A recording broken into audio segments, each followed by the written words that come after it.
أهلا فيكن. بتمنى جميعا تكونوا بخير. بما أنه صرنا بالصيف فحبيت حضر لكم وصفات كتير طيبة وبنفس الوقت بتبورد على القلب. فجبت لكم وصفة آيس كريم ولا أطيب. وصفة ما بتحتاج لا حليب مكثف محلى ولا كريمة.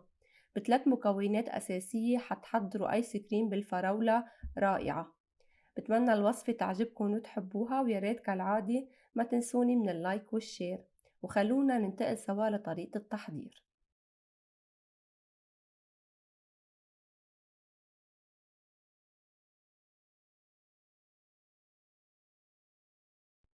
أول نوع آيس كريم هو بالفراولة.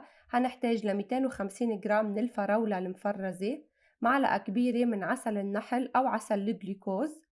هنحتاج كمان لربع كوب من بودرة الكريم شانتيه، أنا استخدمتها فيها سكر، وإذا كانت خام عندكم بدون سكر فبتضيفوا عليها ربع كوب من السكر البودرة، وربع كوب من الحليب السائل البارد.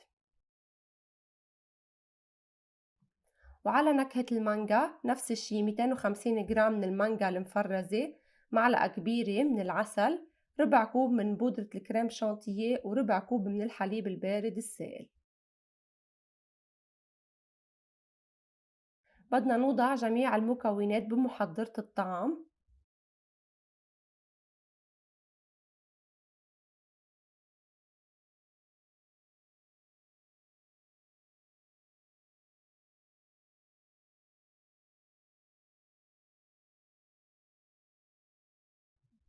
ومنعيد نفس الطريقة بالنسبة للآيس كريم على نكهة المانجا.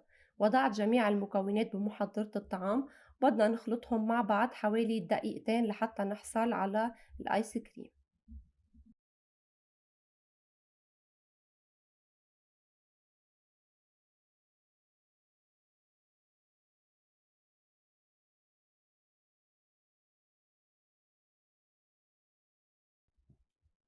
هيدا هو القوام متل ما لاحظتوا كتير كريمي، والطعمة ما فيني خبركن يعني جدا رائعة.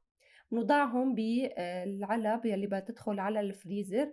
بدنا نجمدهن حوالي 8 ساعات، من 8 ساعات أو ليلة كاملة. إذا فرستوهن ليلة كاملة قبل أو وقت بتطلعوهن لازم تتركوهن حوالي ل10 دقايق على جنب لحتى يعني تصير الآيس كريم شوي طرية.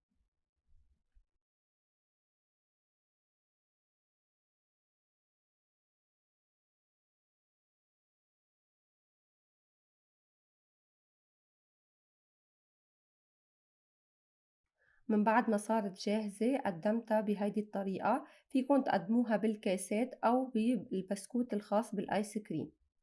عن جد طعمتها ولا أطيب، ما بتفرق عن الجاهزة بأي شي. مثل ما لاحظتوا مكوناتها كتير بسيطة ومنا مكلفة كتير.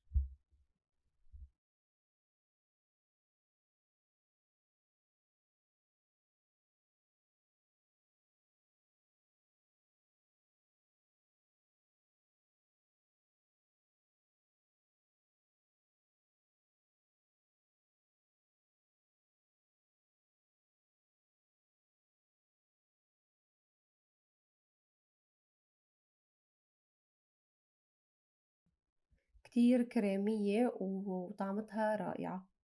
وهيك بنكون وصلنا لنهاية الفيديو، وانطروني دائما بوصفات بعد أحلى وأطيب. يلا باي باي.